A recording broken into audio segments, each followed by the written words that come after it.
Hello students, आपके सामने ये एक क्वेश्चन है। If L vector and P vector represent the angular momentum and linear momentum respectively of a particle of mass m having position vector r vector is equal to a I cap cos omega t plus j cap sin omega t, the direction of force is। तो सबसे पहले मैं आपको बता दूं कि जो angular momentum होता है वो r क्रॉस p के इक्वल होता है।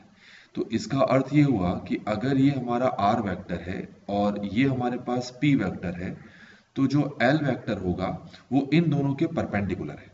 ठीक है, इस बात को ध्यान में रखते हुए अब हम इसको सॉल्व करते हैं, क्योंकि हमें फोर्स की डायरेक्शन निकालनी है और फोर्स का फॉर्मूला होता है मास इनटू एक्सेलरेशन। और यहाँ पर एक्सेलरेशन को हम ऐसे लिख सकते हैं d square r vector over d t square.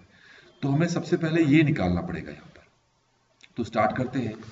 तो हमारे पास ये जो आर वेक्टर है इसका हम यहाँ पर डिफरेंशिएशन करने वाले हैं। तो आर वेक्टर हमें दे रखा है ए, ये दे रखा है cos omega t i cap sine omega t j cap. तो इसका सिंगल डिफरेंशिएशन करेंगे d r vector over d t, ये आ जाएगा a omega minus sine omega t i cap plus cos omega t j cap. इसका एक बार और differentiation करते हैं तो डी आर वेक्टर ये, तो ये हो जाएगा a omega square minus cos omega t i cap minus sine omega t j cap. Minus अगर मैं कॉमन ले लूं तो हमारे पास ये आ जाएगा माइनस ए ओमेगा स्क्वायर। ठीक है, मैं ऐसा करता हूं माइनस कॉमन ले लेता हूं और omega square a cos omega t i cap plus sine omega t j cap.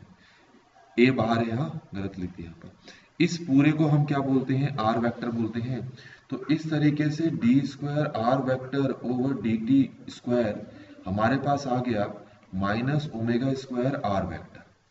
तो हमें फोर्स का फॉर्मूला पता है जो कि होता है मास इनटू एक्सेलरेशन, और एक्सेलरेशन हमने यहाँ पर निकाल दिया है जो कि आ गया हमारे पास minus omega square r vector.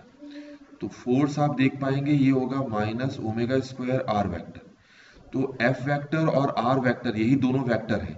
तो क्योंकि आगे माइनस का साइन है तो इसका अर्थ ये हो गया कि फोर्स की डायरेक्शन आर वेक्टर के अपोजिट डायरेक्शन में है। तो अगर हम पहले ऑप्शन पे जाएं तो पहला ऑप्शन हमारे आंसर को मैच कर रहा है, opposite to the direction of r vector.